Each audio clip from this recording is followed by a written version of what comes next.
Before I begin to explain Shri Aurobindo's yogic vision of the Overmind Aesthesis, I wish to introduce myself.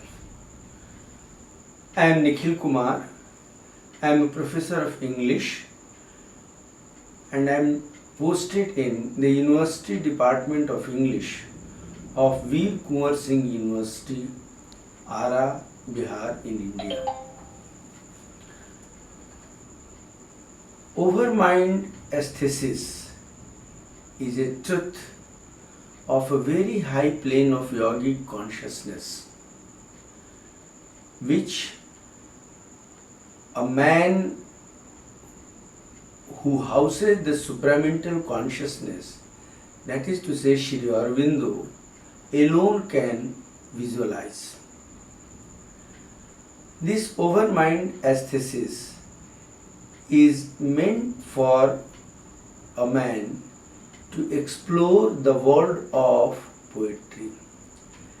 In fact, overmind aesthesis is not limited only to the poetry, it is limited to all other arts, but it is specifically explained here in the context of poetry because Sri Aurobindo speaks of the overmind aesthesis for poetry itself or for the world of poetry.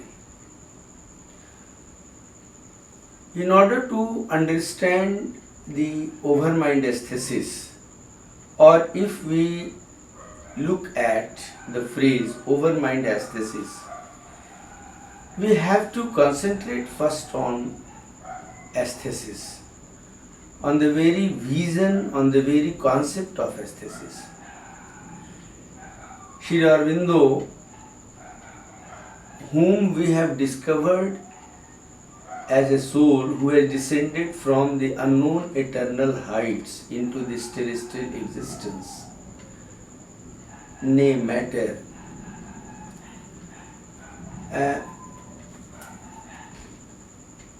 speaks of this aesthesis as the very essence of poetry. Aesthesis in itself is a reaction of the consciousness. Such reaction is what we may term as taste. If we spell it, it is T-A-S-T-E, taste. Or we can also use the Sanskrit term ras.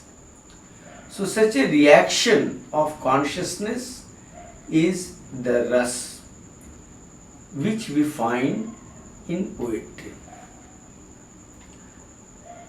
In order to go into the deeper depths of such a reaction, or to say aesthesis, we have to know the constitution of the being of man. Man is made up of body, life, mind, at the center of which is the divine self, which is commonly called soul, S-O-U-L, soul. So, the very reaction of which we are talking in aesthesis, or reaction at aesthesis, takes place in all the selves, or to say in all the constituent parts of the being of man. Aesthesis is the reaction which takes place in the body self of the being of man. Aesthesis is the reaction of the consciousness in the life self, which is called vital self of man. Aesthesis is the reaction of the consciousness in the mind self. Such aesthesis, such a reaction, or we can say ras, provides us enjoyments in all parts of our being. Since a majority of us has not yet evolved to the spiritual planes of consciousness, we have the enjoyments of the life self of man, or vital enjoyments we can say. Such enjoyment plays a very important role in the evolution of our consciousness.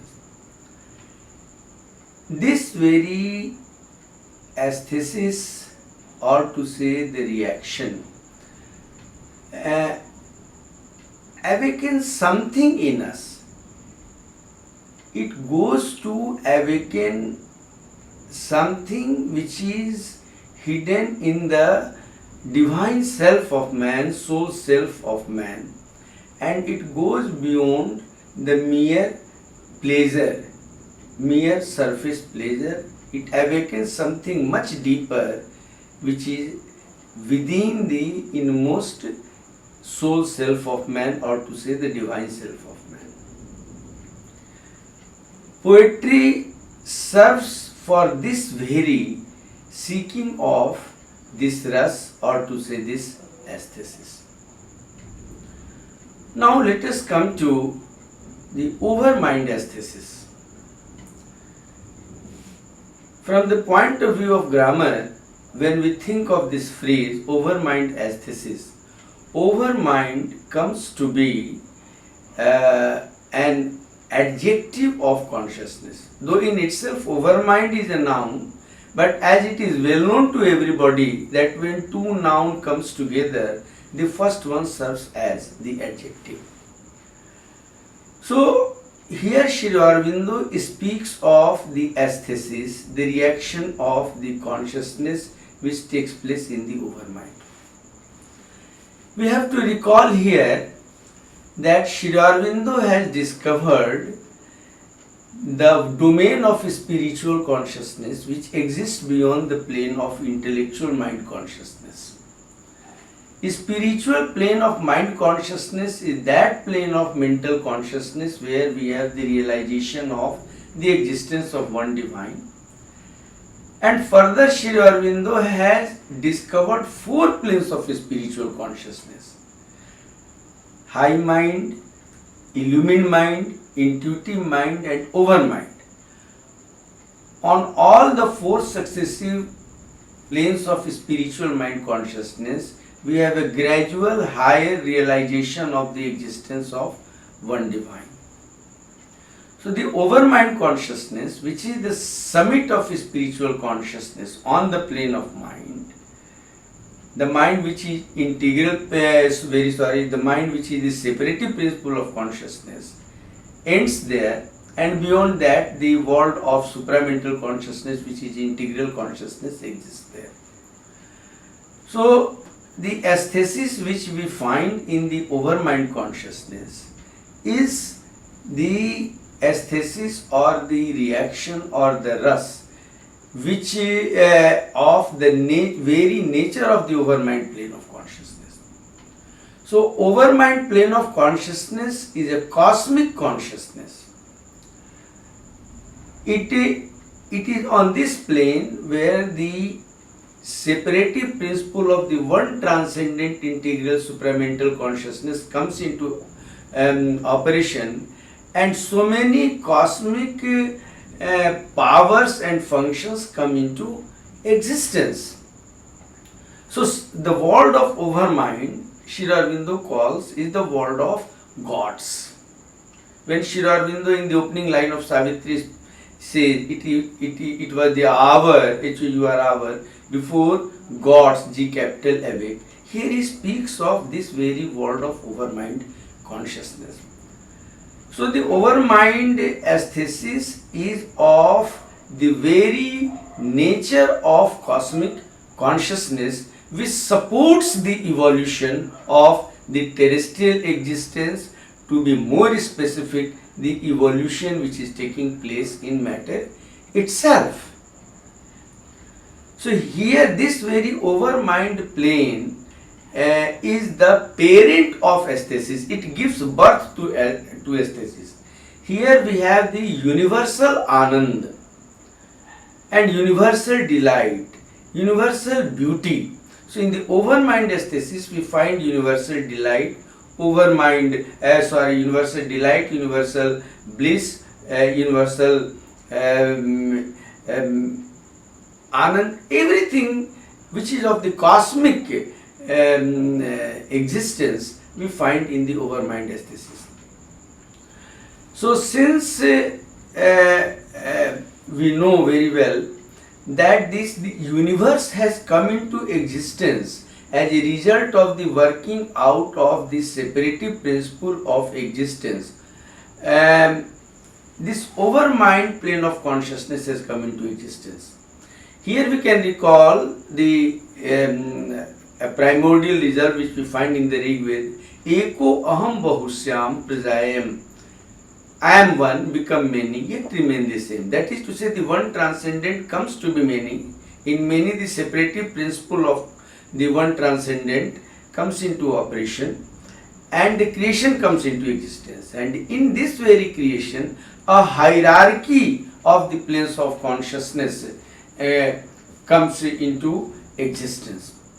So first we have overmind consciousness, then we have, if we go down, we have intuitive mind consciousness, we have illumined mind consciousness, we have higher mind consciousness, then we have the plane of intellectual mind consciousness, and so many planes below the plane of intellectual mind consciousness is there.